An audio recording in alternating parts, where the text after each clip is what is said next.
Welcome to my photography shopping live stream where we look for deals online and try to find some interesting gear. And a lot of things I point out are, sort of the basics that I think every photographer needs. Filters, bags, tripods, these kind of things. And then I also like to look for helpful items, uh, that can, maybe more specialized things like that. So I did get my new flash in, so I'm going to share with you my first impressions on that. It's that sort of articulating uh, macro looking thing here. Uh, so far, so good. So a couple of caveats, but so far, so good. This was on sale for like $63 for the Black Friday. It's back to $79, but it's still, I think, a very, very good deal, even at $79. But I will talk about this a little bit and maybe even demo it to some extent. And I see Ernest here. You already have some questions. Okay, good. So I'll try and get to those. Uh, so I am going to go through sort of the deals that I have for today first, and then I'll go to the chat section and answer any questions you might have. Particularly if you're looking for something, I can give you a little guidance there in what probably is, what would be a good deal, what is decent quality, and what my experience has been. Because I've bought a lot of the things that we're all looking for, right, at one time or another in our photography life. And also just open Q&A to anything photography related. So uh, let me start with the deals. So let me open up my deal page, and I have my affiliate links down below. It's just robtrek.com/deals, and that's where I kind of put all of my favorite items there. And not all of them are always on sale. Sometimes it's just a really good price for a particular product, a good value. And it's a lot of times they don't go on sale very often anyway, so you might as well get it at the current pricing. And I'll talk about that a little bit. But yeah, Black Friday, Cyber Monday was pretty big, I think, according to the news. And there were a lot of deals widespread. Now, uh, as I've said before, it's not always the best deal on Black Friday and Cyber Monday. You can these a lot of the things that you saw on sale during Black Friday and Cyber Monday, they go on sale on and off throughout the year, sometimes at even better prices. And then some things only go on sale Black Friday and maybe Prime Day, right? So I tried to highlight those items that don't go on sale very often in my previous streams, but a lot of the deals are gone now. I had to clean up about 50 things off of my deal page because they're no longer on sale. Okay, so let me see if I can. I didn't get a chance to update the description below for sort of my cherry-picked items, so I'll just go over those here in the stream. And if you just go to robtrek.com/deals, and I am an affiliate for Amazon, so I'll earn a commission if you do buy anything through my links. And if you have any ad blockers and things turned on, it would be helpful if you turn those off when you order the products. And you have to order them within 24 hours, because I noticed a few people, they were ordering through my links, but then I didn't get any credit. And I was like, oh, I wonder what happened. Then they told me they were using ad blockers. And I said, oh, okay, that's why. But that's okay. It's your choice. Really what I want to do here is help you find good deals. And that's my whole motivation for doing these streams, because I get excited when there's a good deal myself. All right, let's see.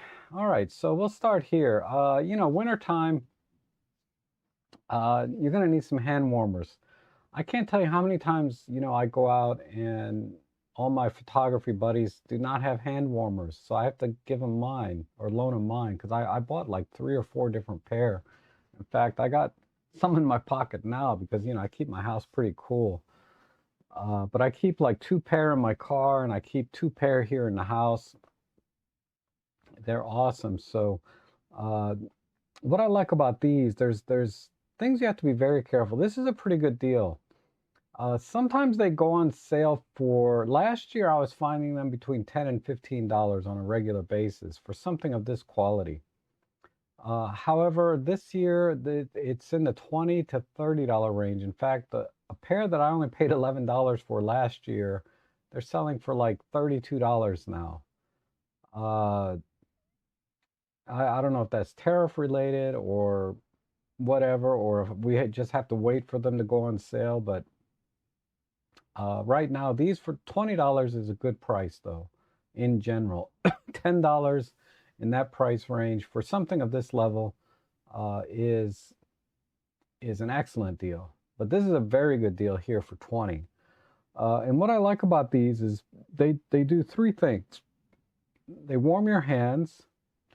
They also have, you can use them as a power bank, and it has a flashlight built in. And then actually there's a fourth thing, is you can stand these straight up. So that's what I like about these. And if I recall, these may, if they're magnetic on top of that, yeah. If they're magnetic on top of that, you can stick them to things when you're using it as a flashlight, metallic things. Now, what's critical here about these things is the milliamps per hand warmer. This one has 5,000 per hand warmer. That's pretty good. Most of them are 3,000 or less. A lot of them are like 1,600 or 2,000, and they're charging you the same money. These are 5,000 each, and so you got a 10,000 combined. So this is very high capacity. So it's going to last a long time for heating, but also, if you need to give a little boost to your batteries, you can do that. Use it as a power bank. And the flashlight capability is great because, in the wintertime, at least where I live, there's not a lot of light, right? It gets dark pretty early. It doesn't get light till pretty late. So we only have about like 8 hours of light and 16 hours of darkness. So it's very handy to have a little flashlight handy when we're out doing our photography. So this has it all basically, right? 5,000 milliamps, a flashlight.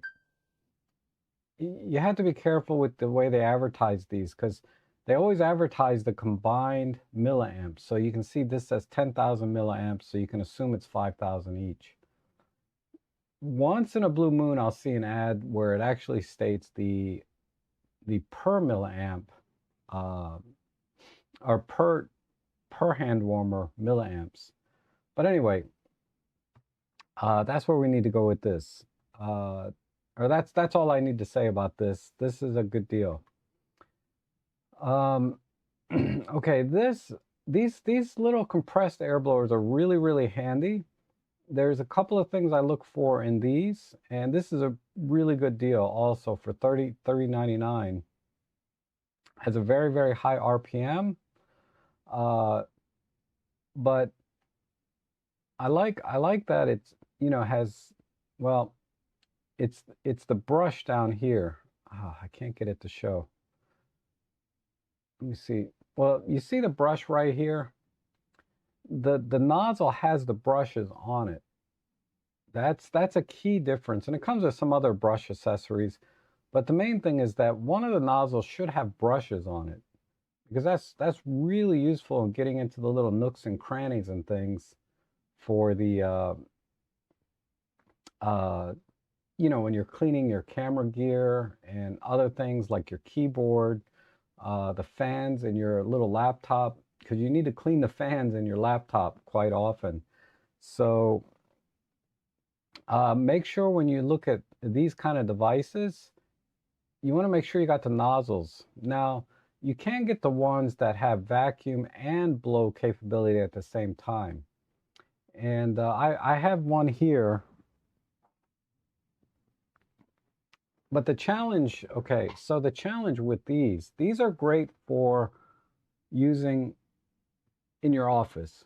But these are not easy to travel with, right? You're not going to throw this in your photography bag. Whereas something like this is something kind of slim that you can put in your photography bag, take with you so you can clean the gear out in the field. if you want to get a vacuum style that does both, this is both a blower and a vacuum.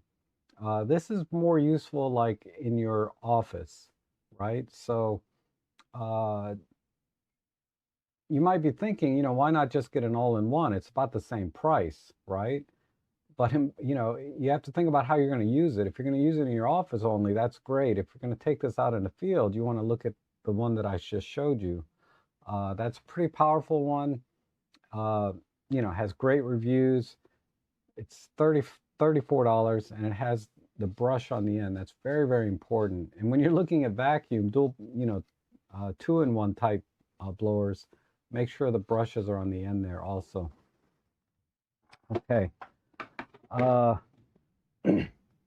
Let's go to the next one.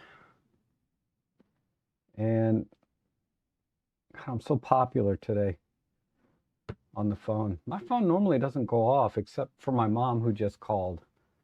And I have to answer when she calls, right? It's my mom. But anyhow, this is kind of a nice little stocking stuffer. And all of these are good stocking stuffers for photographers. If you're not thinking about for yourself, it makes a great gift for photographers. A little multi-tool is handy to have. I can't tell you how many times, I wish I had a little Allen wrench or a little flat straight edge with me to, tighten or untighten things. And this is a carabiner style, so you can just kind of hook it to anything, right? Your keychain, also has a bottle opener on it. But yeah, these are pretty handy, and it's $10, right? And it's made by Leofoto, which is a very good brand. So I can highly recommend this as a great stocking stuffer. And then I have two different types of memory card holders here. This one here is $12, but this holds CF Express, CF Mike, the CF Express cards. Both styles, the older style and the newer style. They have a diagram here of everything it holds. So if you have multiple style cards, XUD, CF Express, microSD, SD cards, you want to spend a little more and get the $12 one. And again, this is another great stocking stuffer. It's supposedly waterproof and all of that.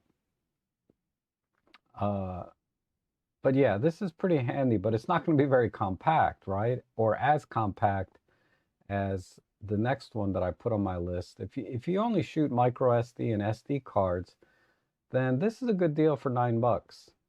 And it's more compact. You can see there's 4 SD cards here, give you some perspective on the size. It's very thin, comes with like a little tool for cell phones. I can't think of too many uses for a camera, but they also have a little flat edge in there, a little screwdriver to help you, loosen your Arca Swiss plates or tighten them, whatever. No Allen wrench or anything like that, but this is very useful. And it's on sale for $9. Great stocking stuffer and a great thing to have, for yourself. Okay, now for a lot of you, this is, the kaleidoscope, right? Filter effect. I love experimenting with different kinds of like squirrely filters like this. One just came in. I bought the kind that screws onto the lens. I have 2 of these, in different sizes. But this is what it does, right? It gives you that kaleidoscope effect. So what I found was that a lot of times I don't mount this to the lens. I just hold it in front of the lens and turn it and angle it at different angles to try different effects with it, because you can get a lot of interesting effects when you start to angle it and stuff. And so I think honestly, and this is only $17.49, it's cheaper than buying this unless this goes on sale. But this is a better way to go. It has a handle on it to hold it properly, because what I found was I'm trying to hold the filter and I'm scared to death I'm going to drop it, because I don't have a good grip on it. But this solves that problem and gives you the effect and some flexibility with the icon effects you can get with it. So I really enjoy doing these kind of things. It's kind of a fun thing to have, and I think, again, for yourself to experiment and have some fun and get some weird things going on, or as a stocking stuffer, right? Because a lot of photographers would never buy this for themselves, right? Because they just don't even think about it. Uh, but if they got one as a gift, they might have some fun with it at least, especially if they're doing the photos there at the holiday. So that's kind of a fun thing to have. All right, and then just a little extension pole for your tripod. 12 bucks for a carbon fiber extension pod. This is, you know, you don't have to use it for this. You can put it on top of a tripod. They're demonstrating as a gimbal. Use it with a gimbal, but if you use a gimbal, great. But if you use a tripod, this makes a nice little extension arm. So when you're in the field, because like me, I like to take tabletop tripods with me a lot, and sometimes I need it to be higher, but I don't want to carry a full-on tripod with me. I just want to carry like a little compact one, and this is a nice way to extend that. This is for those of you that have an X100V, not the VI, like the 6, but if you have the 5. 12 bucks, right? Normally $24. I think some of my viewers have this camera. So if you're thinking about getting a grip for it, I like this because, of course you get the grip part, but you also get the Arca Swiss plate on the bottom. So if you're using an Arca Swiss plate on your X100V, you might as well replace it with this and have a grip too. Okay. Now filters, they kind of rotate what goes on sale. Right now, the 67 millimeter is on sale at a really good deal. And this has your basic CPL, ND filter, and ND4, and a UV filter. The case alone is worth $13, the carry case. And, getting the filters along with it is kind of a bonus, or the other way around. But if you have any lenses that are 67 millimeters, this is a tremendous deal. And then one other one here I found. This is ND filter kit only. So you get a 1000, a 64, an ND8, and an ND4.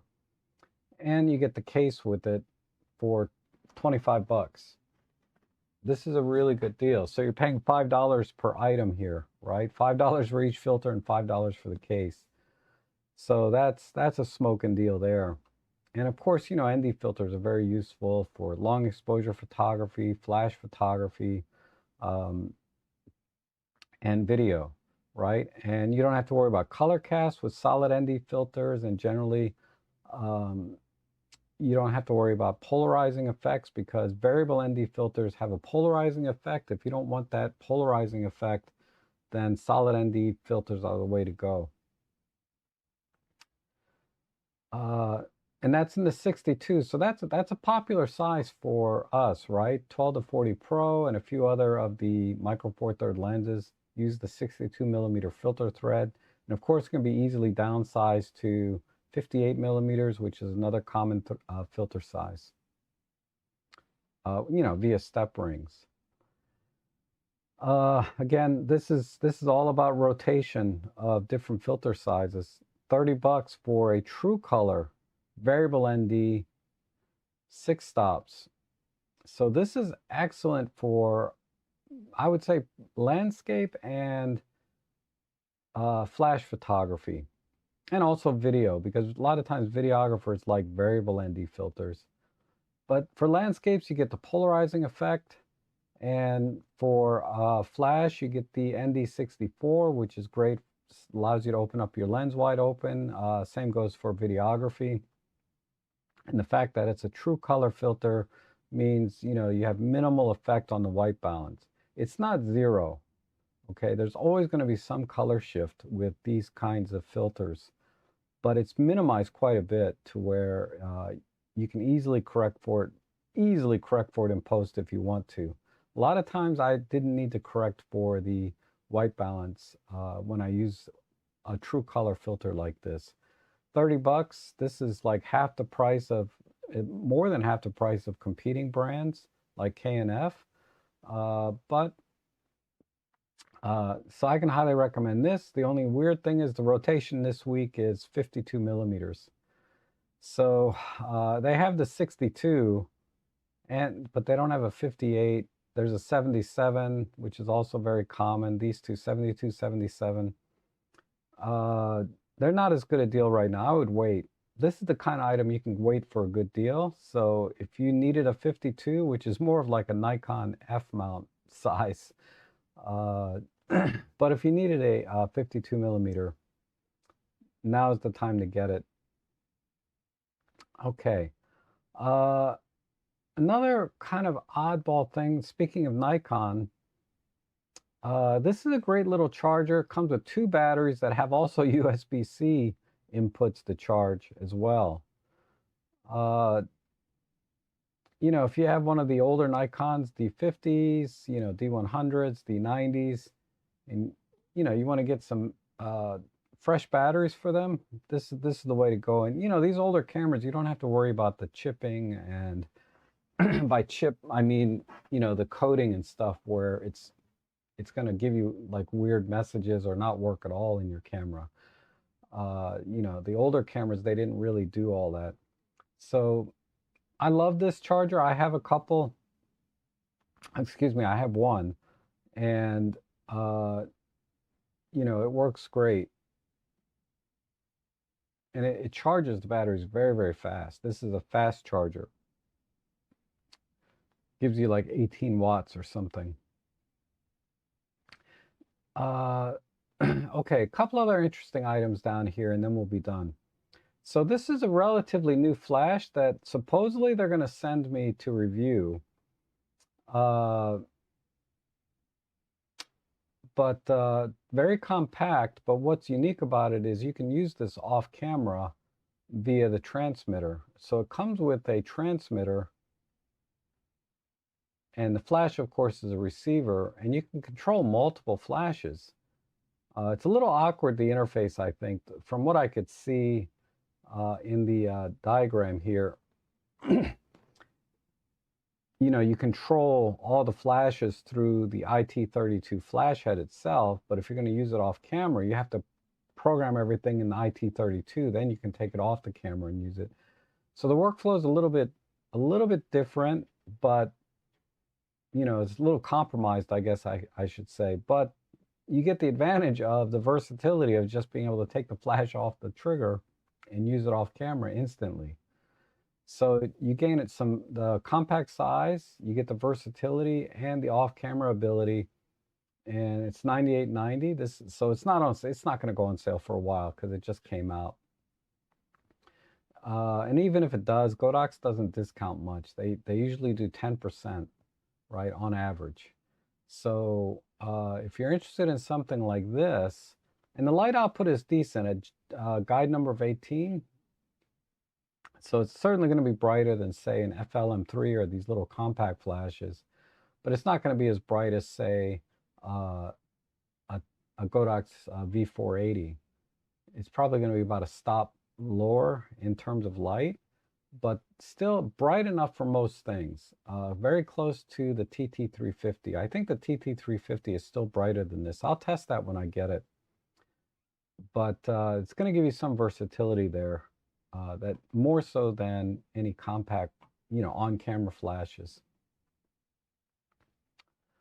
Okay, here's you know, bags and cases are another thing I always look out for. This is an interesting, it's a hard case, and it's a pretty decent size. So it has a handle and a strap, but I like that it's kind of tall and narrow. So they give some examples here of things that you can fit in there. So you can fit these two things here, a camera and a lens, or you can fit a lens by itself. But yeah, hard case is always better than a soft case for protection, right? And it's waterproof, supposedly. You know, I wouldn't drop it in the ocean or anything, but certainly against rain, right? Should be no problem. So I thought this was an interesting case, and it's only $15.99. So I really like this for $15.99.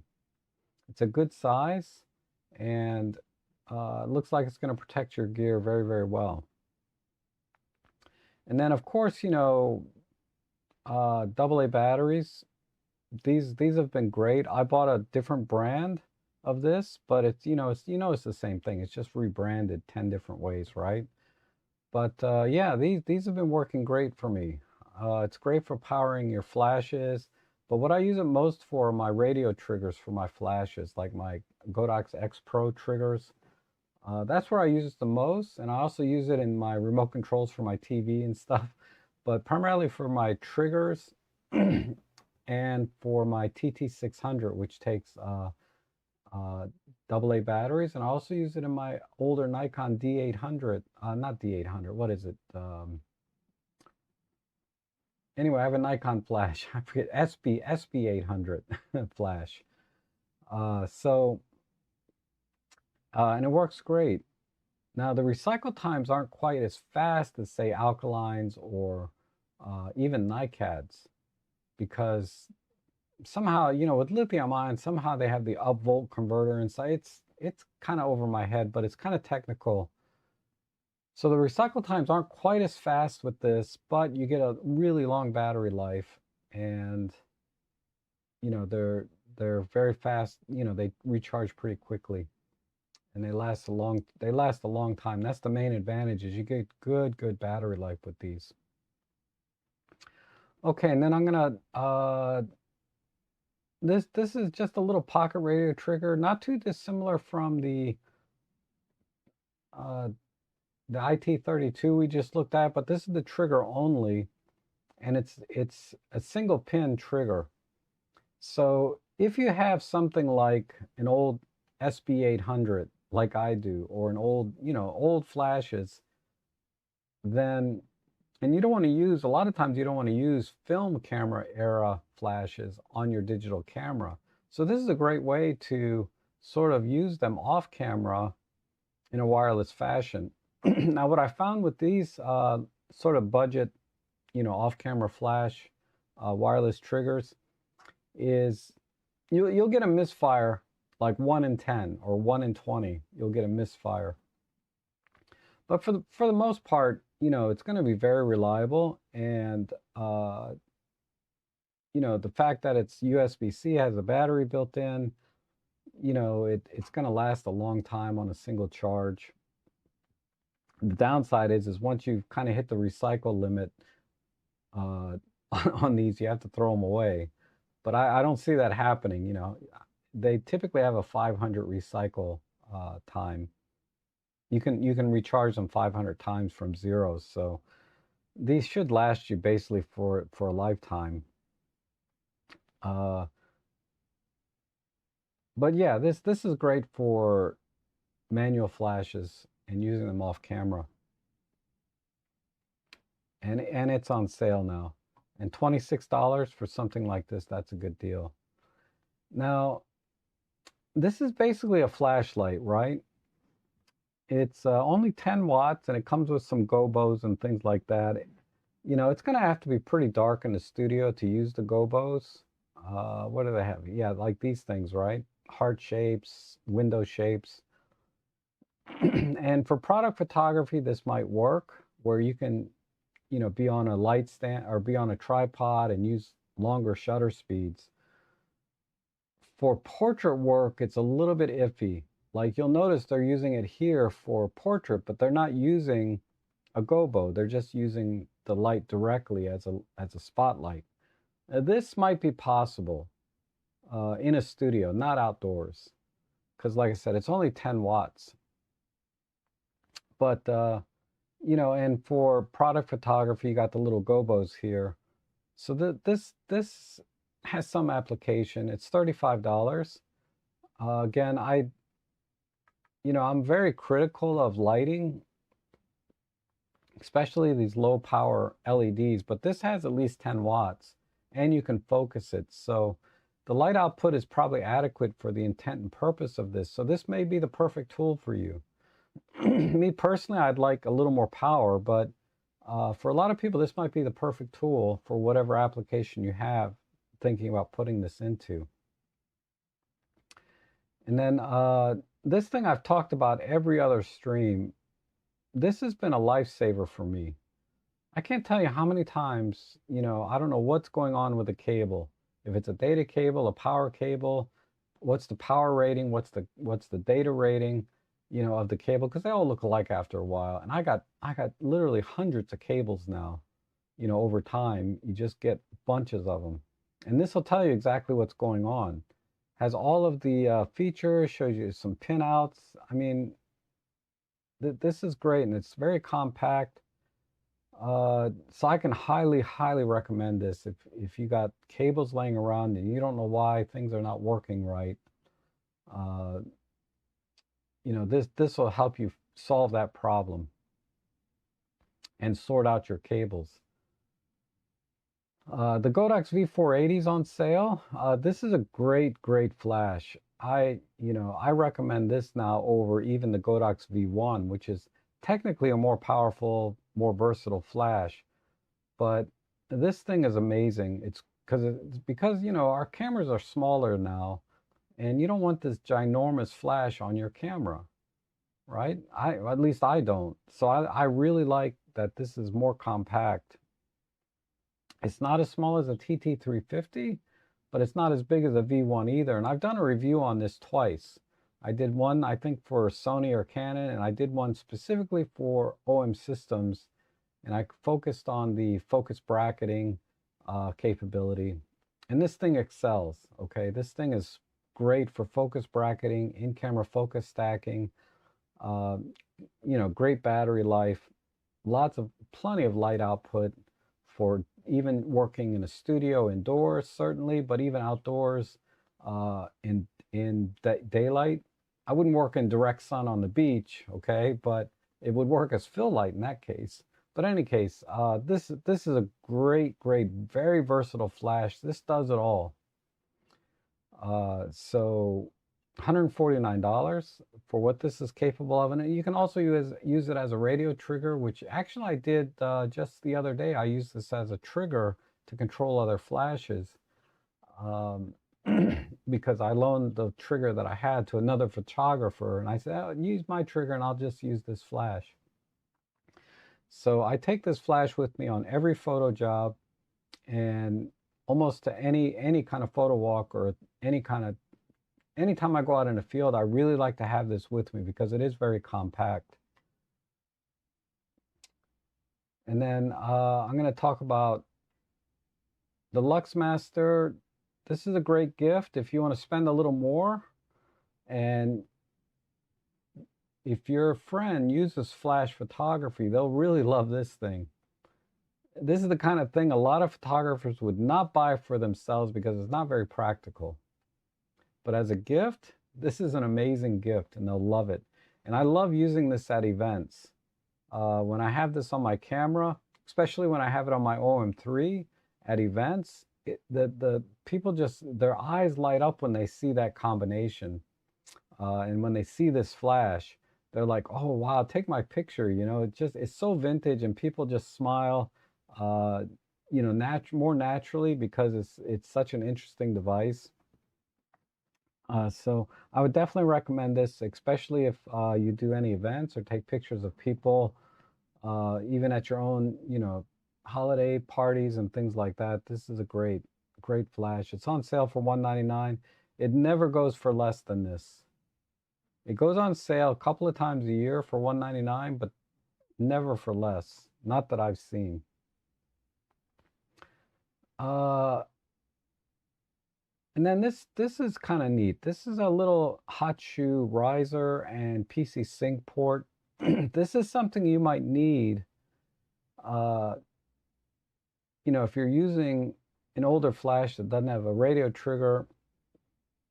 You can use it off camera via the PC sync port, with a PC sync cable, of course, but also for controlling flashes. How do I describe this? If you've been looking for a PC sync port, you know what you're going to use this for. I don't know. I'm having trouble articulating this, but I have one of a different variety, and I've used it time to time even with my Godox flashes on my older film cameras. Because sometimes some cameras like the, even modern cameras like the EM5 Mark III, the OM5, they don't have a PC sync port. And if you want to use an older flash, this may be the only way you'll be able to fire it off camera. And then, yeah, some other things down here you can check out. You know, I've talked about all of this stuff many times before. You know, the OM3, my #1 go-to camera. There's a grip for the OM3 there. I highly recommend this because, again, this has the Arca Swiss plate and a little bit of a grip to it. And there's additional 10% off here potentially, so make sure you check that box.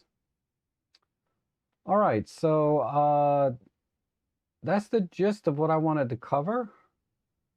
So again, you know, when you come to this page, click on any of the products, and then you can start shopping for anything you want. And I'll get credit for anything you buy after you click on one of the links here. So that'll help me out a lot for the holidays. You know, every penny counts, right? So it's greatly appreciated. I hope you guys like the picks that I have today. So I'm just going to go ahead into an open Q&A.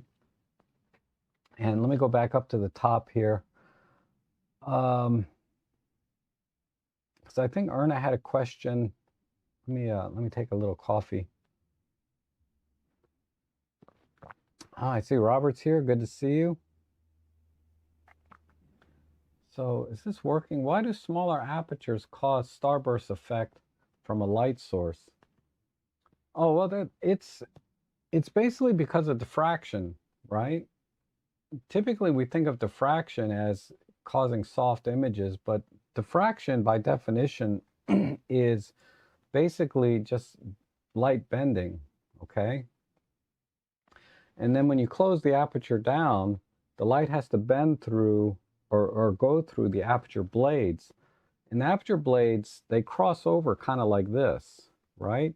Even rounded aperture blades still have a point to them, a very sharp edge. And that little point where the aperture blades intersect, the light has to bend around, and then it kind of creates that star effect, right? Because the light is bending around through a very, very small point. And you know, the smaller the aperture, the more the light has to bend, and the longer the streaks become. Now, some lenses are better at it than others. Typically, prime lenses, wide-angle prime lenses do the best because the light's doing a lot of bending, right? From wide angle, it's coming in at a wide angle, and then it's going through a very small hole, and then projecting back out at a wide angle back onto the sensor. So typically, wide-angle lenses stop down, give you the best starburst. Zoom lenses typically give you the worst starbursts because there's multiple lenses in front of and behind the aperture blade typically. Prime lenses, the aperture blade is typically, you know, there's only one lens in front of it to reflect the light or refract, whatever, project the light onto the sensor. You have the aperture blade, you have one lens here, and then you have the aperture blade here on a prime, but zoom lenses can have multiple lenses and then the aperture blades and then more lenses in front of that. So a lot of times the light and the diffraction and all of that gets bent and spread out more. So I'm not saying zoom lenses don't give you a starburst. You can get starburst effect with some zoom lenses depending on how they're designed. But if you want starburst effect, typically you want to do primes, and the wider the angle of the prime, the better. Because, you know, if you like a telephoto prime is terrible at starbursts, okay? But wide angle primes, because the light has to bend more, and the smaller the aperture, the more the light has to bend, the more likely the starbursts will have longer streaks. Okay, I hope that makes sense. And good morning, Roger. Good to see you. And Wow, another question. What is the rule in astrophotography not to get star trails for 17 millimeters? The 500 rule says 15 seconds max, but in another video you said the max is only 5 seconds. Okay, which is correct and why? So the reason I say 5 seconds, I'm just kind of spitballing here. Okay, I'm not using a formula or anything.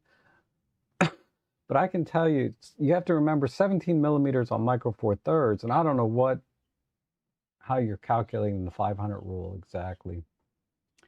But it's basically a 35 millimeter lens, right? And let me get my calculator out.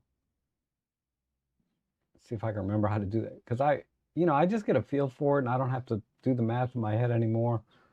So I do 5 seconds if I'm doing a 17 millimeter, which is rare. Usually I'm either super wide or super long. I don't usually use a normal focal length like 17 or 25. I'm usually super wide at 12 or 10 or 9 or 8, or I'm at super telephoto ranges like a 300 millimeter. Um,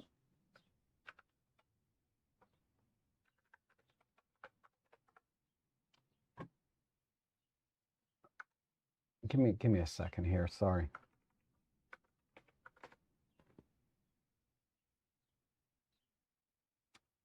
So yeah.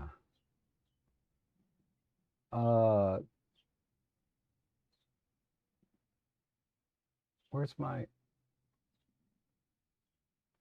so many windows here, I keep closing the wrong one. So if you take 500 and divide that by 34, which is 17 times 2, right? Yeah, you get 15 seconds, like you were saying, right? The problem is, the reason I say it's less, because the pixel pitch on our micro four thirds cameras are very, very tight. And these rules, like the 500 rule, don't take that into account.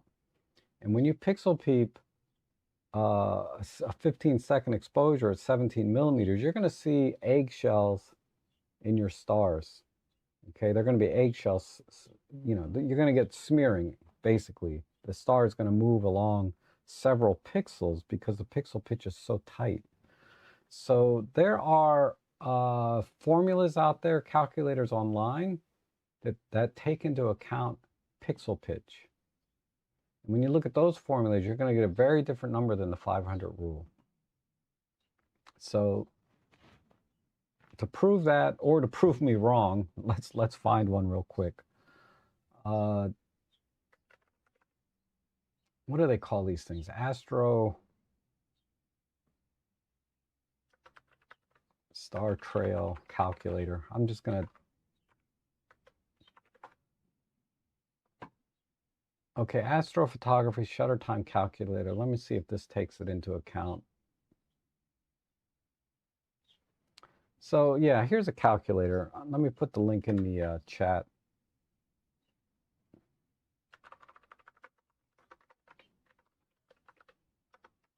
In case you want to try this for yourself. So this takes into account the sensor size, how many pixels are here. How do I turn off my,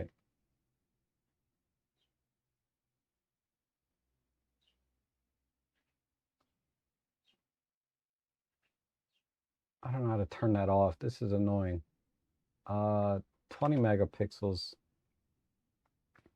17. And then pixel tolerance, right? Pixel tolerance is how many pixels do you want that star to cross over. But you can see here I'm at 10 seconds, but pixel tolerance 7 is a little bit high. If I make that a 5 or 1, you know what I mean? Like, or 3. So what this is saying is basically the star is going to cross over 3 pixels during a 4.6 second exposure. So you're going to get you're going to get an eggshell of 3 pixels. That's very, very little. But this is why I was saying 5 seconds for uh, exposure time for a 17 millimeter. Again, I was kind of spitballing it, but I don't, I think in that chat, we were also looking at, I was saying that the 8 millimeter lens, I typically do 15 seconds with that. Here it's telling me 7.6 seconds, but at 8 millimeters, everything's so wide. I probably went a little higher. But yeah, if you put a pixel tolerance of 5 and you pixel peep your astrophotography, you're gonna see eggshells in your stars at 12.6 seconds. So this is the calculator you need to use. That takes into account sensor size, the number of pixels, focal length, oh, and declination. Gosh, I think I'm at 45. See if that makes any difference. Yeah, it didn't make much difference. Okay.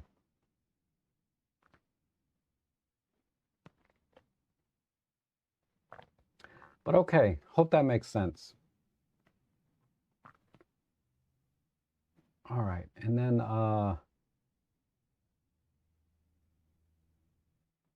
Jeff is here. Good to see you, Jeff. I got your email and I responded, so check that. Um, and Paul, good to see you. And ATR Bear, good to see you. And Thrill Larama wants to look for DDR5 and SSD media. Oh, DDR5's gotten really expensive lately. Let me see. I have not. Let me just take a quick look. I'm not the best person for computer stuff, but I'm gonna look and see if I can get a feel for it real quick, and then give you a baseline.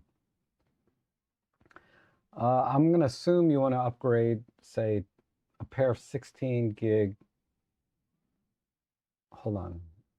You're looking for DDR5. Yeah, DDR5. Typically, if you buy them in pairs, like a 32 gig kit, ooh, wow, these have gotten really expensive. It's all these people trying to do AI. And DDR5 is going to depend if you need it like an SODIMM for like your laptop or if you want regular size DDR. There's going to be a difference here. But what I will say is, if you're looking for your laptop,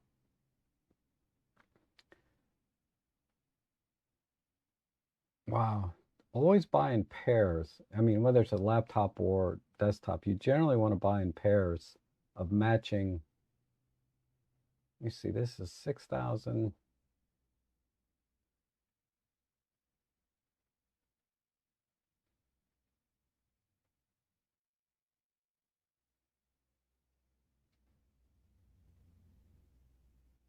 What I would recommend is there's two brands that I trust. Okay, Crucial, which is now Micron. Oh wow, it's changed. So Micron and Crucial. I was going to say Micron and Crucial, but it looks like they're the same company now. But these two brands, but Crucial, Micron Crucial, is going to be your very best quality in my opinion. At least that's what it was when I was really into this. The rip jaws generally get good reviews. Let me see what else is here. Just trying to jog my memory a bit. But I know a lot of people like the rip jaws. But personally, I would go with Crucial. So, and I wouldn't worry about because a lot of times they state, the teraflops or whatever, and the timings here, 36, 36, 36, and the voltage. you have to be really, really careful with all of these things so that they match your computer. Laptops, not so much. Laptops are pretty universal, but computers, the desktop stuff can be very, very specific to these timings and things like that. You know, the BIOS and everything, you can tweak all of these things. You can get really carried away if you're really into uh, maximizing the performance of your desktop. Laptops, you don't need to worry so much. So what I would recommend is I wouldn't buy RAM on Amazon. I would go to Crucial's website to buy the RAM.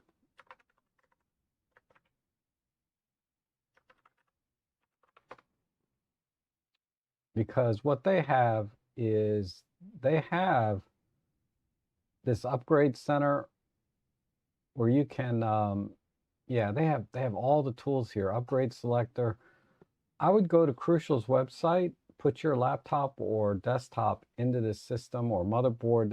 It's very sophisticated, this app here, and find the exact memory that's going to work with your system, um, and then order either here. I would just order it here.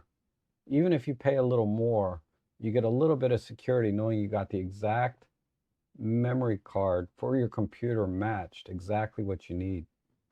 So that's the only advice I can give you on SSDs is just go to Crucial and use their upgrade, their upgrade tools here to find the exact memory that you need and then buy it from them directly.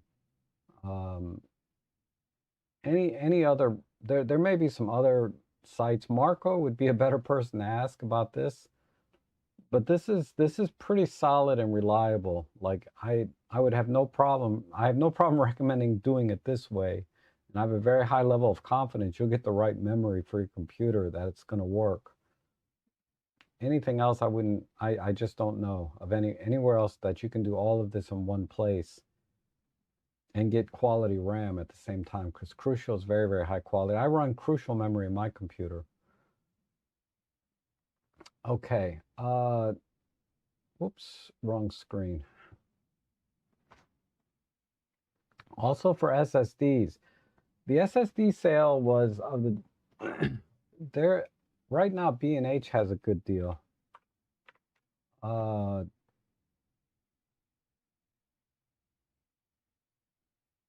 give me a second. I'll find it for you, and I'll give you the link. I don't think I have the affiliate link for it, but I'll give you the link that I have. Give me 1 second.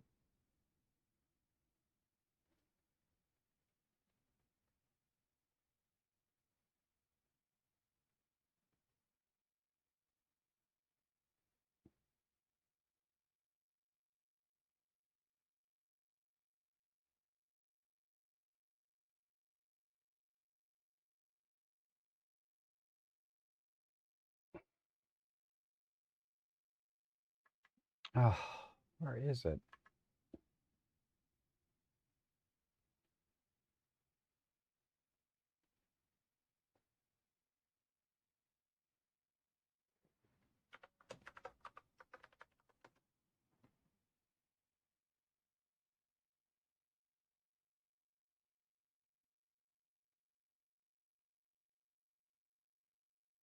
Oh, their SSD deals are gone. It must have been a Cyber Monday only thing. Yeah.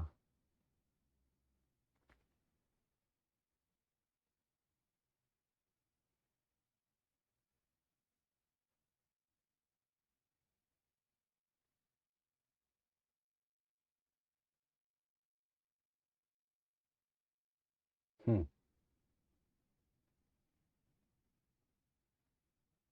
Give me 1 second.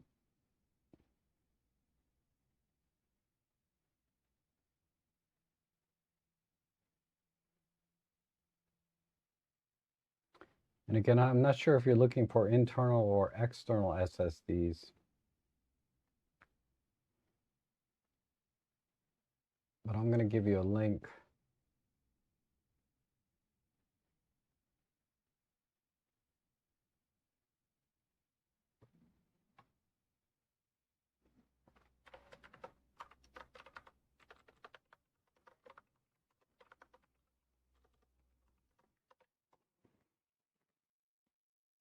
Okay, so the link I just gave you goes to,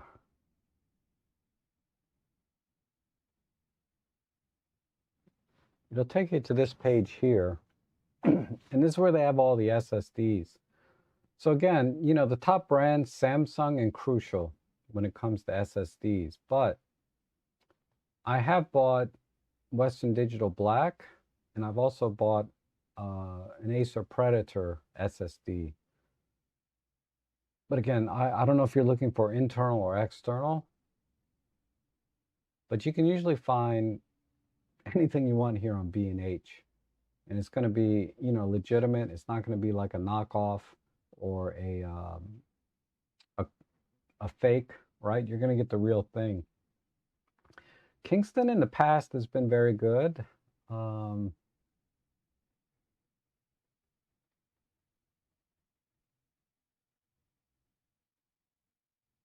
So when it comes to SSDs, generally I would just go Samsung or Crucial.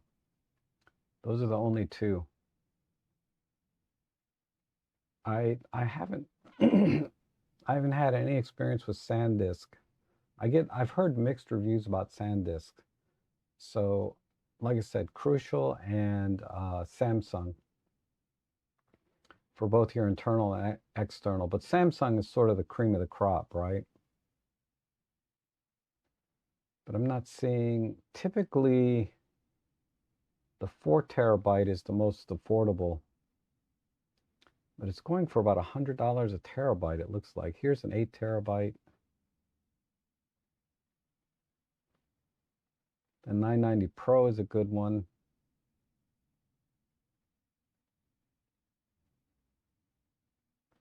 But I would say rule of thumb is if you can get it for less than $100 a terabyte. I've gotten 4 terabytes for $200, but that was a couple years ago. These days, it looks like under $100 a terabyte, you'll be okay. Like this 2 terabyte is 200, 4 terabyte for 329. So this looks like the best deal. And this is a very high-end SSD. Okay, sorry, couldn't be more helpful with that, but that's, you know, with these kind of things, the technology, not the technology, but the things move so fast. Pricing moves so fast on SSDs and memory, you know, DDR, that it's hard for me to make a recommendation on price. So I have to kind of steer you towards very specific brands. Samsung, Crucial when it comes to SSDs. When it comes to memory, Crucial and the G-Skill Ripjaws. Those two are very, very popular. And I have a lot of experience with Crucial. Now that they're Micron, I've had years of experience with Micron.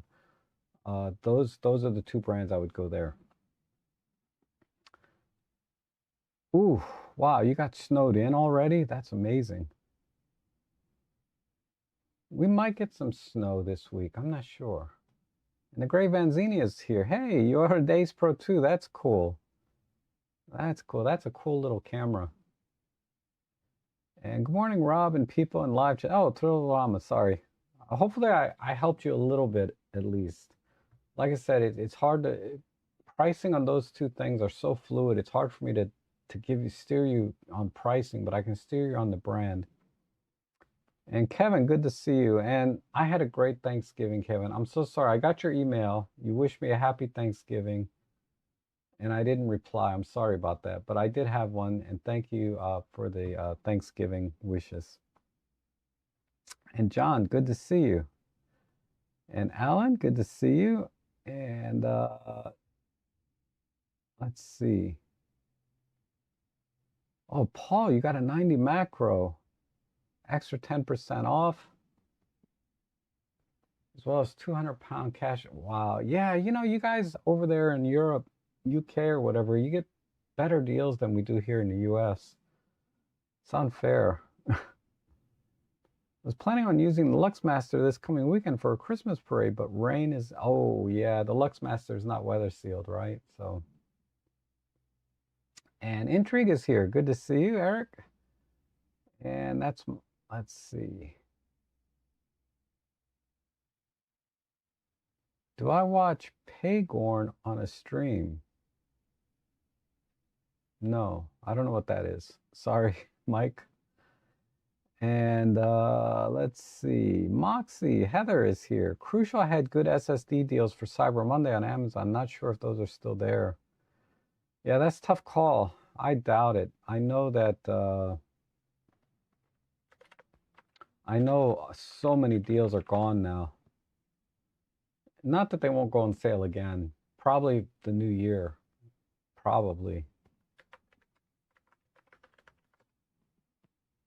Probably in the new year. So if I do Prime,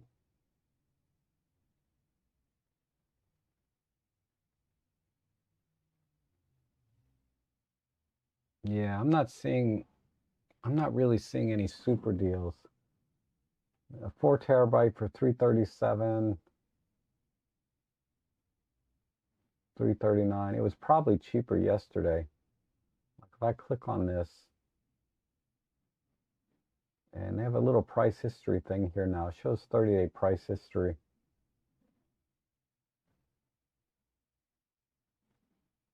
Yeah, look at that, 268. Yesterday it was $304. So, man, November would have been the time to get it when it was down at this price down here. Yeah. We kind of missed the window there.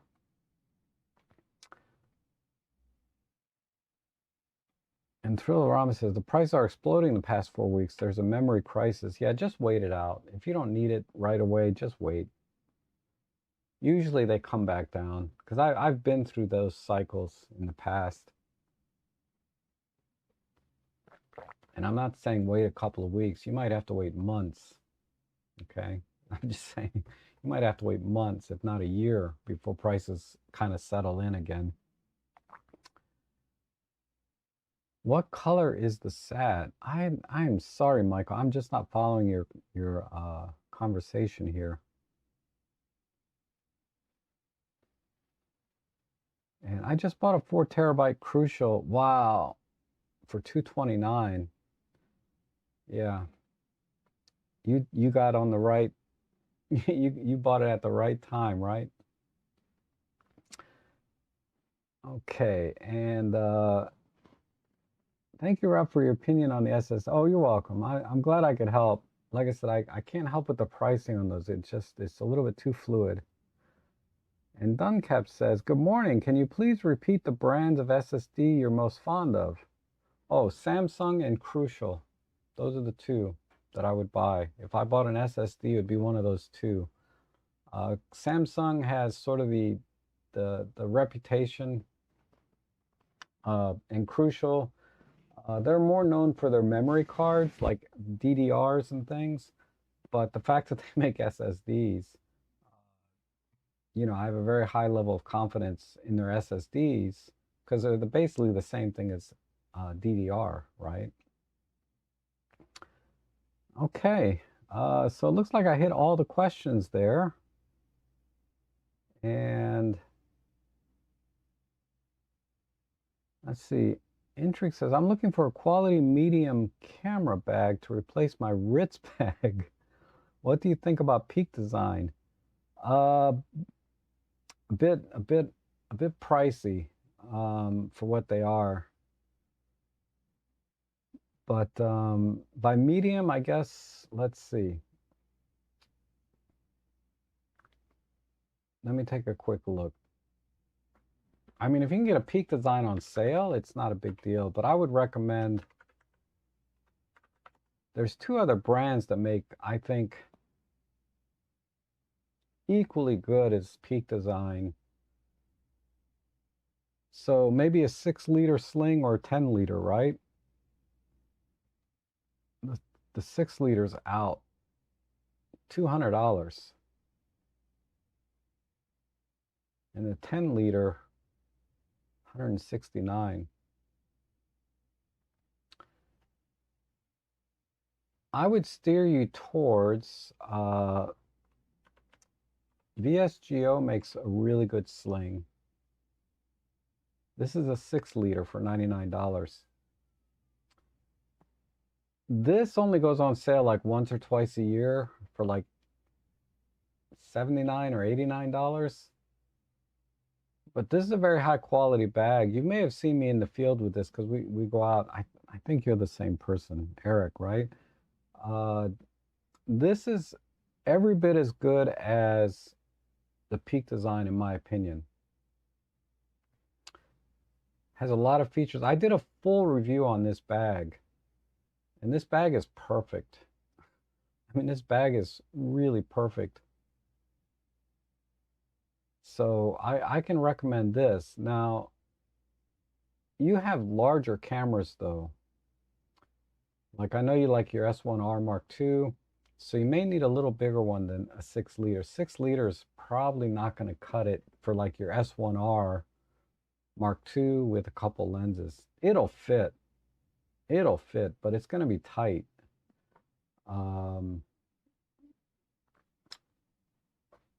So let me see another bag. Let me see what comes up underneath.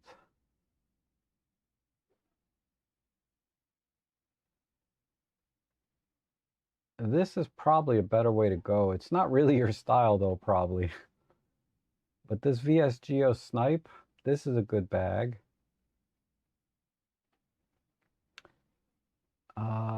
Let's see.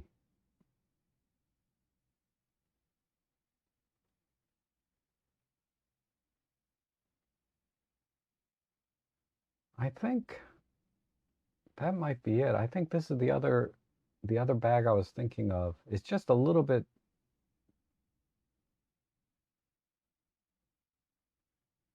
Yeah, I'm not seeing any competitive bags here.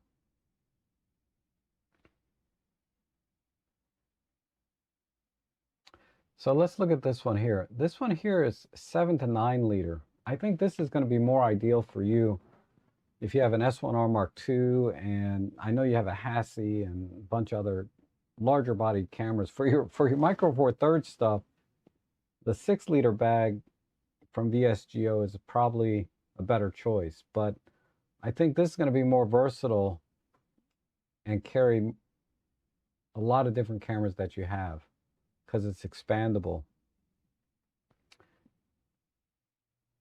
This is the bag I would recommend. So I'm going to add this to my deal. It's not on sale, but they rarely go on sale. I'll add this to my deal page so you can find it there. Does this have a price history? Yeah, this has a price history box. I guarantee this will be flat line. It's ranged from one. Oh, man, they had a Black Friday sale. So it's about $30 off. Damn it, how did I miss that? Oh. Oh, they have a 90-day window. So yeah, it goes on sale like on a Prime Day deals. And then it goes on sale for Black Friday. Damn it. I guess we missed that one. I mean, this is a little bit fancy pants. Not fancy, but this has a very tactical look to it. I think you can take off some of this stuff. Like you can definitely take off this red tag off the side.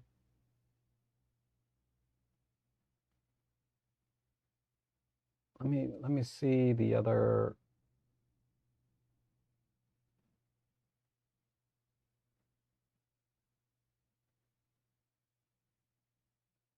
Yeah, I'm just looking at it a little closer. I haven't looked at this bag in a couple of months. Uh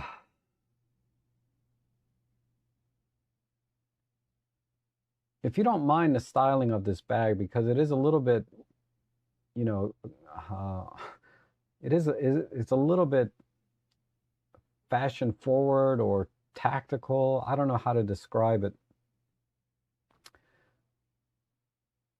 But oh, here's the expandable part. You can raise it up. And the reason I like this, that it goes up rather than out, is you can put taller lenses. Like if you have a 70 to 200 f4, you could squeeze that into this bag. I'm pretty sure. because it's already 8.7 inches, and then you're adding another 3.5 inches. So that's, that's 11 inches of height.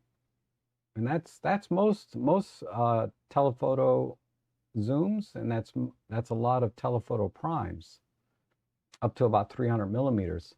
So I think this would be ideal for you.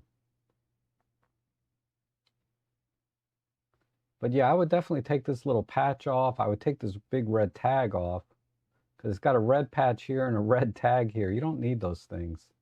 And that'll temper the looks down to something like this. Look at all these little pockets and hooks and everything. It's really versatile.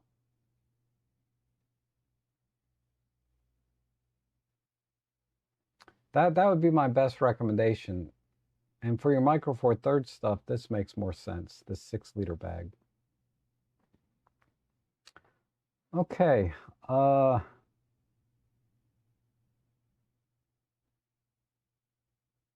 you're welcome, Duncap.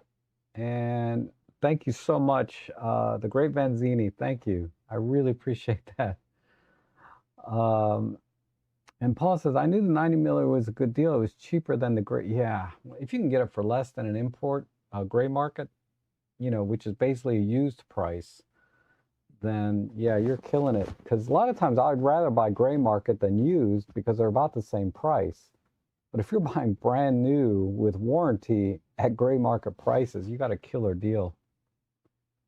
Yep, it's me. Okay, good. I thought that was you. And then other than macro, what do you find yourself using flash outdoors? Portrait, or not portrait, but like fill-in flash for group shots, and doing portraits outside. I use flash a lot. And let's see, what else do I do?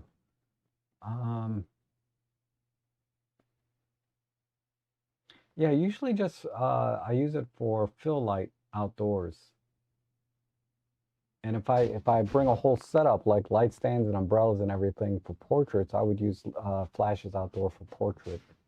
But that's about it. Just mostly for people. I'm trying to think if there's anything else.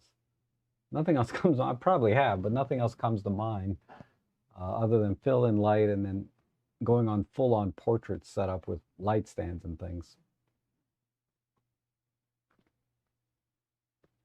Good morning, all. Eric, good to see you. Okay. Yeah, no problem, Eric. I think, I could recommend some budget bags, but, considering the gear that you have, I would go with a quality bag from like the VSGO or going Peak Design, but Peak Design is really expensive, I think, for what you get. Because the little guys like VSGO and stuff have to try harder. There's one other brand. Gosh, what was the name of that bag? It's another big one. I was surprised it didn't come up in the list below. Oh, PGY Tech.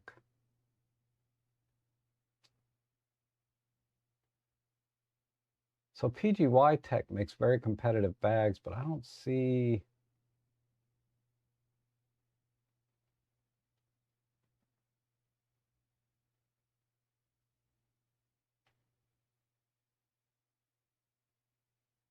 PGY, yeah, the sales are over. Camera bags.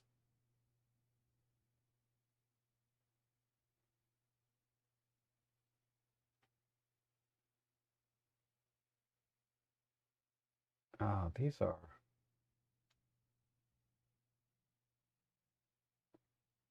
And this is another one, the PGY Tech. This is a 6-liter. I like the VSGO one better.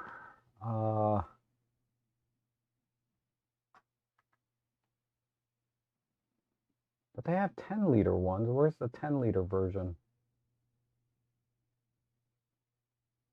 But this is another good brand for something competitive with Peak Design. But I would definitely go 6 or 10 liters pretty big, but they have the 6 liter is going to be too small.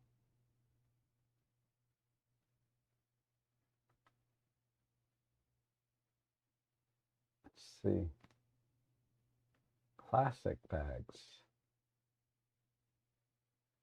Here's here's an expandable one. Let's see how much they want for this one. This is $10 cheap. Well, this is quite a bit cheaper. And this is also expandable. So this is another good one.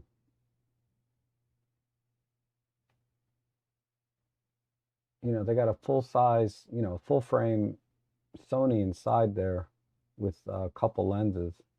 This is a really good deal. I like the VSGO one better. Because it looks like all you can do with this one is stuff your camera in a couple lenses, but the side pockets and stuff are a little bit thin.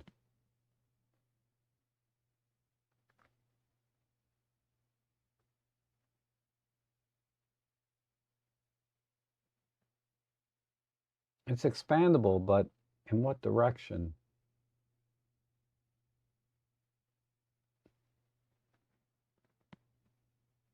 Did they even show you?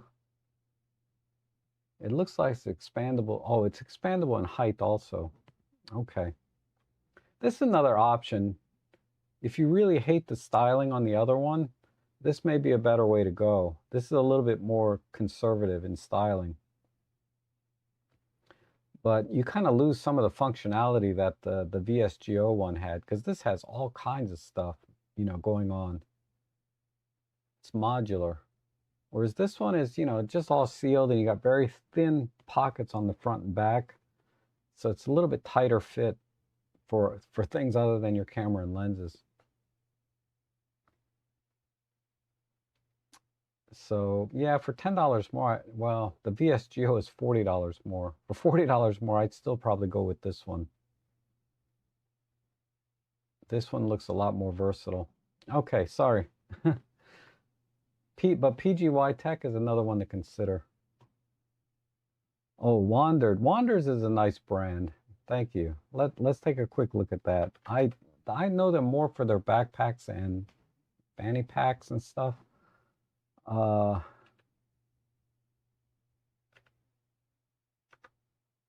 They make really great backpacks. I know that.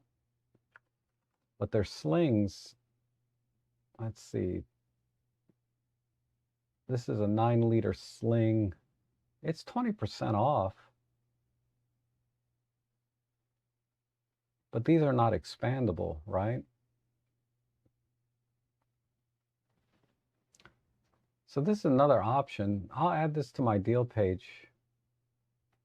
I didn't even think about Wandered. Wandered, PGY Tech, and VSGO. The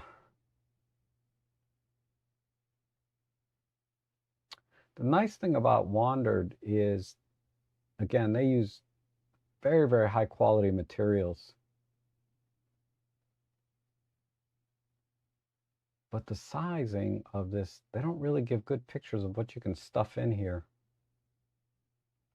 This one is flat though, right?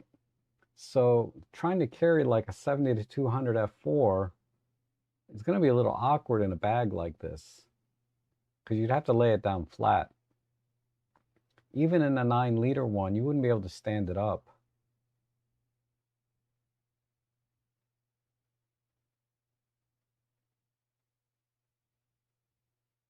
These backpacks are awesome though, I know that. But yeah, even the 9-liter one, because it's got that low profile and it's not expandable, if you want to carry 70 to 200, you might be able to do it, but you'd have to lay it flat and put the camera on top of it, you know, flat.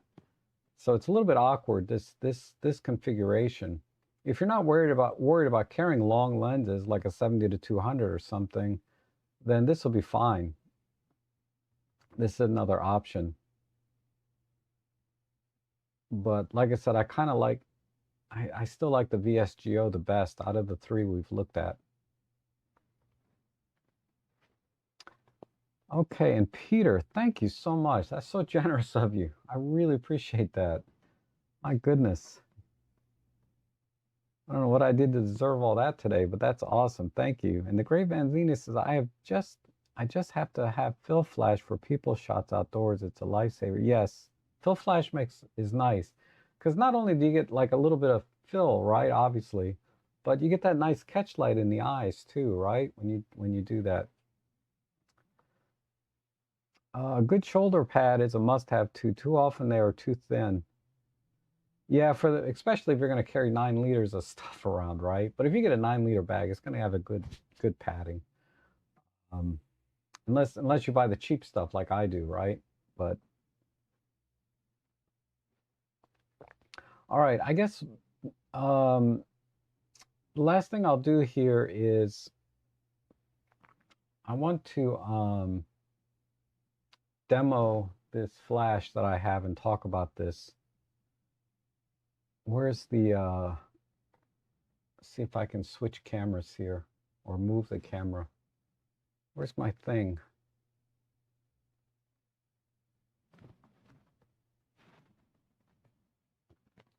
So, and I'll get some more light on here.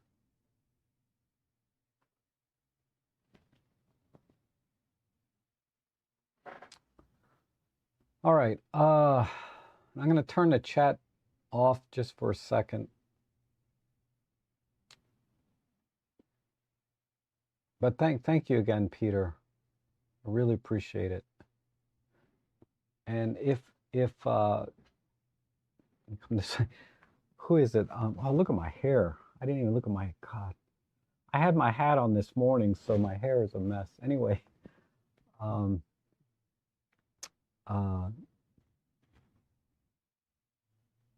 Ian, if you're watching, thank you so much. Ian sent a really generous donation to my PayPal this morning. That was really very generous. Thank you so much.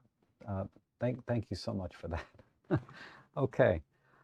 I'm going to email you later as well. Okay. So this is the macro flash that I was all excited about the last couple streams. It finally came in last night, and as you can see, it has these articulating arms.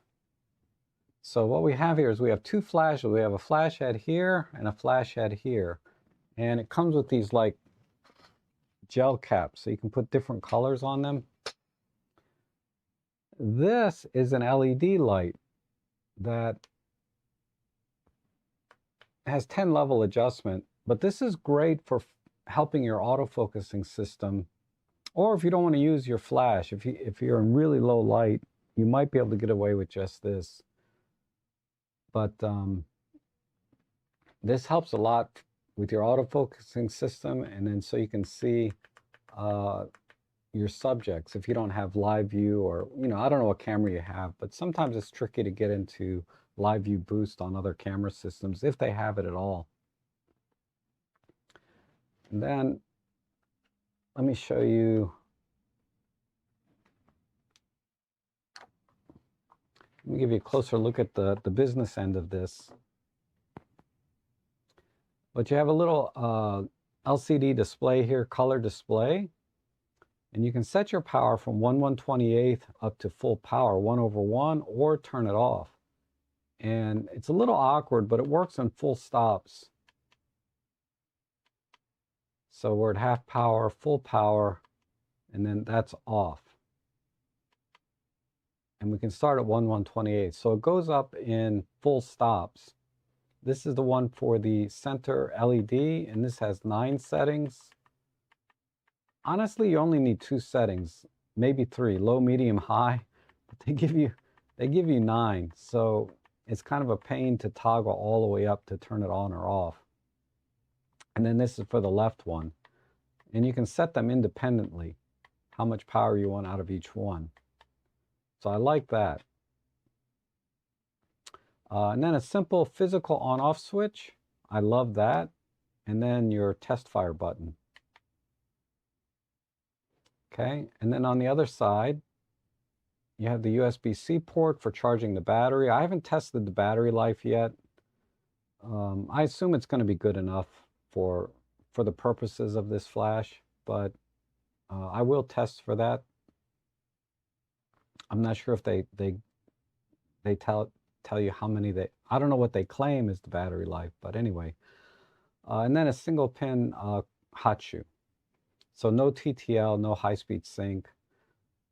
It does work on our own system cameras for focus bracketing and in-camera stacking. You just have to set the timer or the flash delay, so I'll talk about that. So far, everything looks good. These feel pretty good. Very flexible.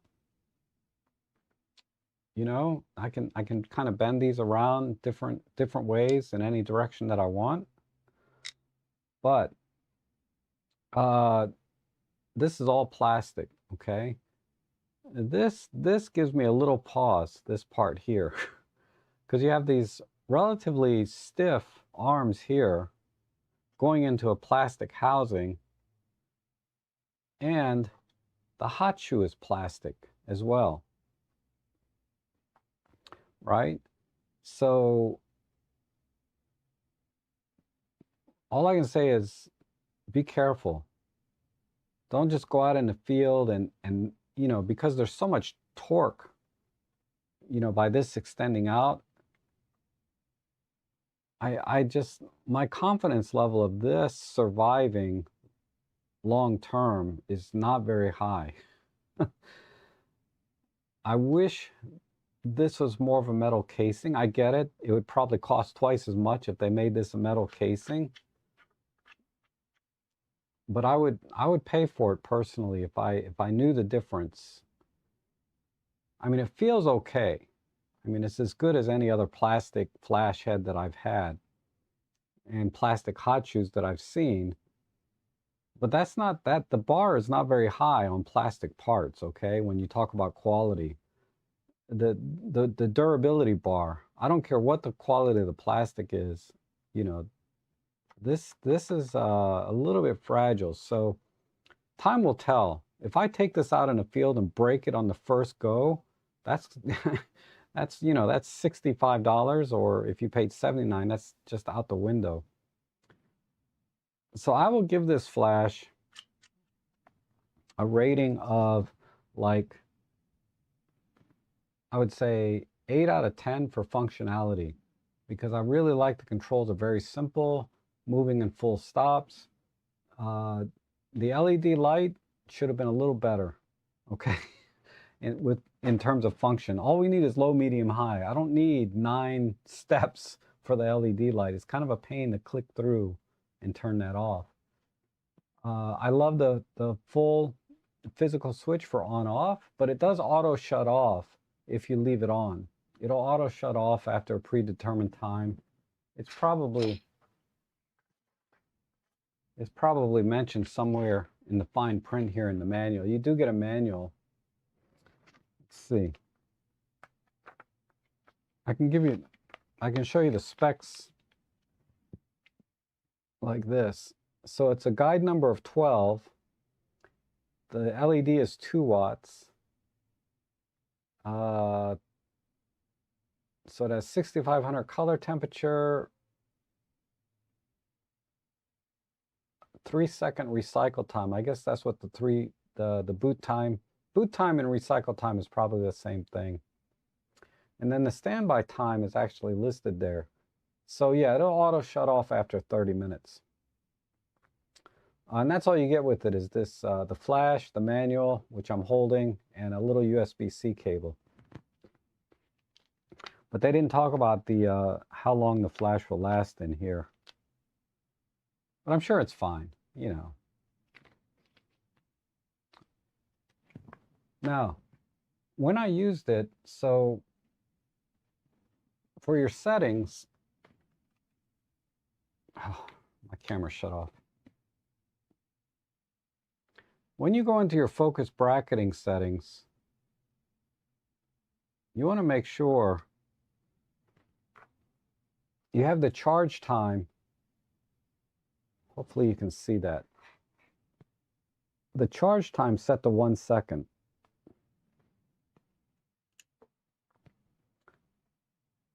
What's interesting, what this flash does a little bit differently than any other flash I've used is this will fire whether it's fully recycled or not. And when I set it to like 0.1 second recycle charge time in the camera, I noticed that the flash got dimmer and dimmer with each shot. It didn't wait for the capacitor to fully recycle before it fired the next flash. So the advantage to that is, there is an advantage, is you don't get any black frames, right? Because I've had manual flashes where if it didn't recycle in time, the camera would take a picture and then I would get a black frame, right? With this one, you don't get any black frames, but it gets dimmer and dimmer as it goes down. So I put a 1 second delay time and I haven't had any problems with it. Now, if I'm going to be shooting at full power, because I was shooting at like 1/64th power, right? Very low. If I was shooting at, say, because I can set the charge delay time to 0.5 seconds, but I noticed, again, it was starting to get dimmer. So I had to set it to 1 second, and where was I going? And then, and then it takes 15 seconds minimum, right, to fire off a 15 frame in-camera focus stack. And it came out great. It works great. So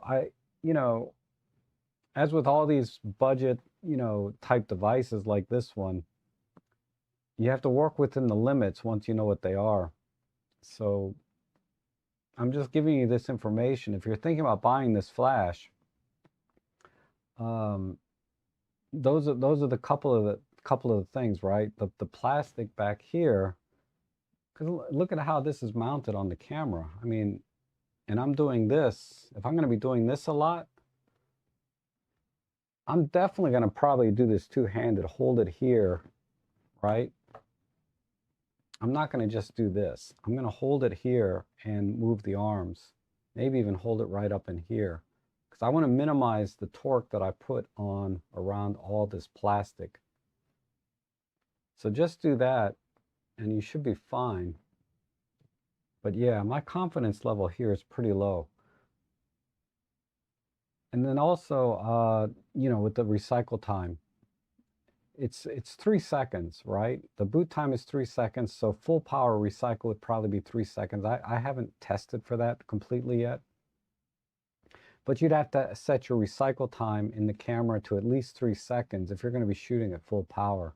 I don't see shooting at full power that often, but because you can get the light so close to your subject, you're probably going to be shooting at minimum power. In fact, I had to shoot at f8 ISO 100 at 1/64th power, and it was almost too bright even then. But I'm indoors here in my in my studio, right? My tabletop studio. So outdoors, we'll see. Like I said, this just came in last night, so I haven't had a chance to take it outdoors and use it. But yeah, I'm going to be very, very conscious of this. I got to think of a way, if there's a way to reinforce this, so that I'm not putting so much torque on this. So I'm very wary. Maybe I'm just being a little bit, over cautious, but you know how it is, right? But yeah, it seems to work great. So I think I took a picture. So what I did a test shot this morning of my OM3. It's hard to see, but there's a little bit of purple on this side, and a little, on this side is just simple white light, because I put a purple gel on here, and then I put this one white, and then this is the LED, so it doesn't matter. So you get, like I said, you get a bunch of gels. You get 2 sets, one for each flash included. There's also a little diffuser in here. It's kind of useless. Now I will say, oh, and you get this, actually you get a pretty nice case with it, so I like that. These things are pain to take on and off. there's a little clip here that you use your fingernail to pull off. I don't have fingernails worth a damn. You know, they're all brittle and whatever. So I used a little tiny screwdriver to kind of just pry this off, and it comes off real easy like this without, and I'm not worried about breaking it because I didn't have to use much force. I just stuck it there and it just came right off. When I was trying to do it with my fingernail, I couldn't budge the thing. But that's more because I have, you know, really weak fingernails. But with this, so I gotta find like a guitar pick or one of those little plastic prying tools that I can just, so I can take these on and off very easily. Because I don't like using metal and plastic like this, right? That's not a good combination. But it did come off very easily. So I'll just demo it here, you know. Just comes right off, and I didn't have to use much force. But, and it snaps on. But when I try to do it with my fingernail, I don't have the strength or fingernails. I don't have the fingernail strength to take this off. But with the little clip, you know, with just a little, so I need to get a plastic pry clip, or probably a guitar clip would work. I have a guitar clip somewhere. And there's the little flash head, if you can see it. I don't know if that's going to focus on that or not, but this is you can see it's just a little plastic, just a little plastic clip, and it clips right onto right there.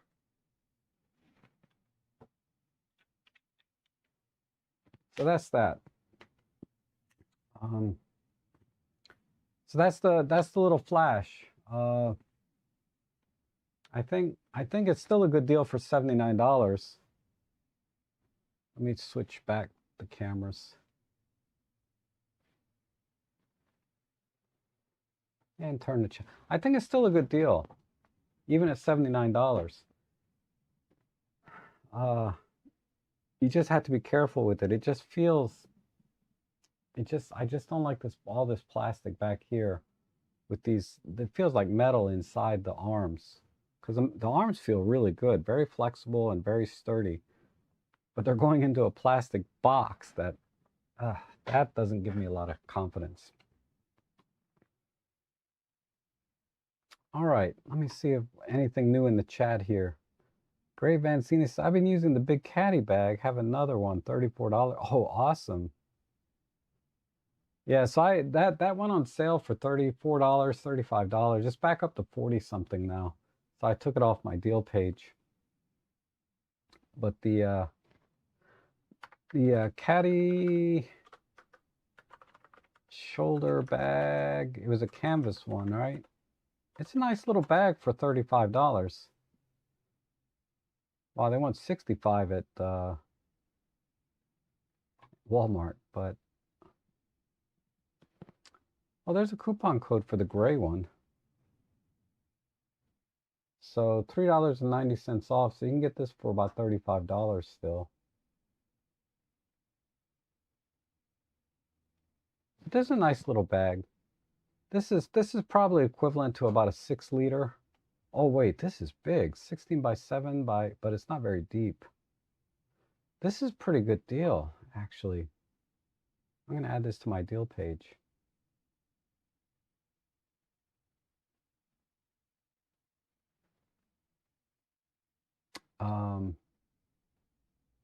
Wow.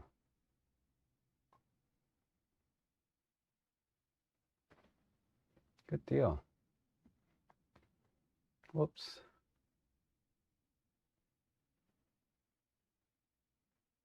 Oh, that's because that's not a camera bag. Hold on. This is just a regular messenger bag. It doesn't have the camera insert. If I do that, here we go.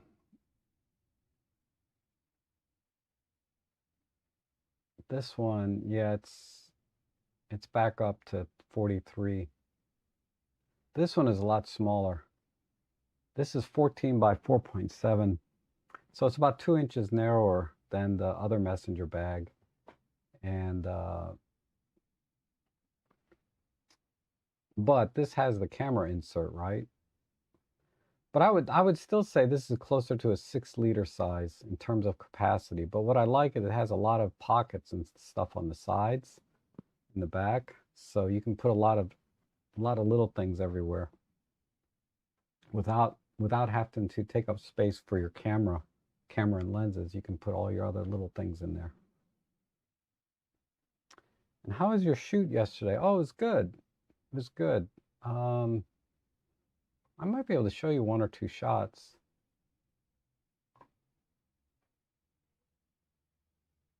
I can't show you all of them. I only got permission from one guy. But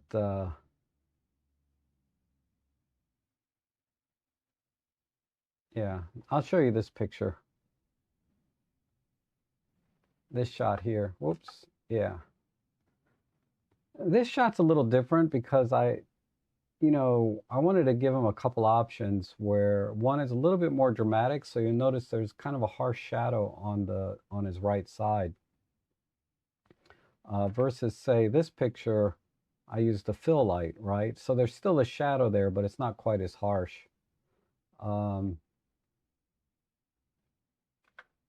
But yeah, I like this one better because he's smiling. He didn't like to smile too much. He wanted these like more serious poses. So those are the 2 main shots. That gives you the gist of what I was doing. There's some other people I took. I didn't take a whole lot. Then he got a little bit, he wanted to be a little silly. I kind of messed this shot up. I still need to edit this one. I need to fix this little thread here, and his hand is not right. So I might have to crop this in. And then here's another one. So yeah, so that's the basics. I'm not done yet with these, but that was the shoot. And Rob, do you use macro rails? Yes. I just got one in.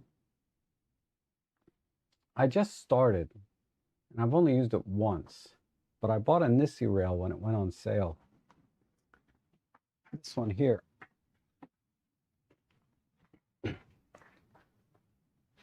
I got this for like, I think it was $89 or something. It was like $30 or $40 off. But this is a really good one made by Nissi. So when I get some time, I'm going to really get into this. So the short answer is yes, I do use macro rail. The long answer is I've only used it once. But this is pretty awesome, and it has a little flip out thing if I want to, turn it fast. But yeah, this is great. Now that I got my macro flash right, I can really get into it.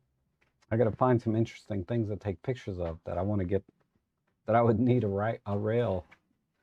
Because a lot of times I can get away with just using the in-camera stacking. I mean, that's been 100% of my macro photos have just been in-camera stacking. But I have, there's problems with in-camera stacking too, right? Sometimes you get holes in your macro stack, and then sometimes it doesn't, it doesn't work sometimes. So using a rail and then using the software, on your computer to do it, I should be able to get better results. Once I start getting better results, I can start to go for finer subjects and stuff. But it's all studio work only. It would be hard to use a macro rail outside, I think. But for studio stuff, it'd be really interesting to really get in close and see how much magnification I can get out of just basic kit. And yes, the canvas, yep. The caddy canvas bag. Okay. So I think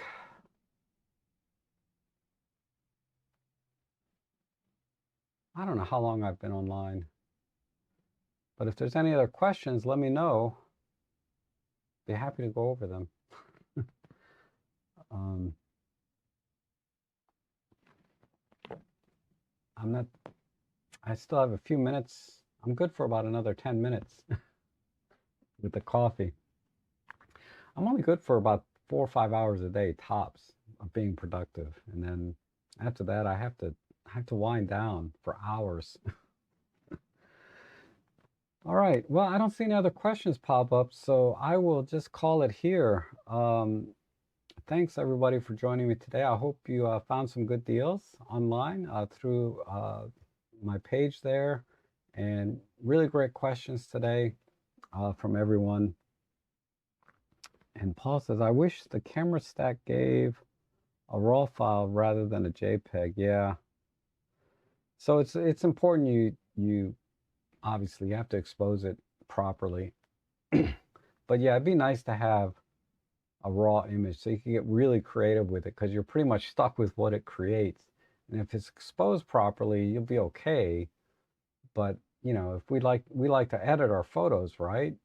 And get creative sometimes, and that's when a JPEG will fall apart. So I don't see why it doesn't give a raw file, because high-res shot mode gives us a raw file. ND filters give us a raw file. So why not in-camera stacking? That needs to be a firmware update, or at the very least be in the OM1 Mark III, right? Okay, so yeah, I'm gonna call it. So you guys, oh, one more. Any books you recommend? No. I'm not much of a reader, so I can't recommend any books, unfortunately. Um, Either photo books or novels or otherwise. You know, I'm terrible, terrible, terrible reader. So I wish I could give you some recommendations, but I couldn't, in all honesty. So, all right, everyone, have a good day. Have a good rest of your week. I'll be back on Friday, God willing, for the photo editing live stream. And they were still running their Cyber Monday deals for DxO products. And I have my link down below for that as well, for an extra 5% off on top of that. So if you are new to DxO and want a discount, you can check that out. And like they say, good day, good week, have a good life, eat healthy, exercise.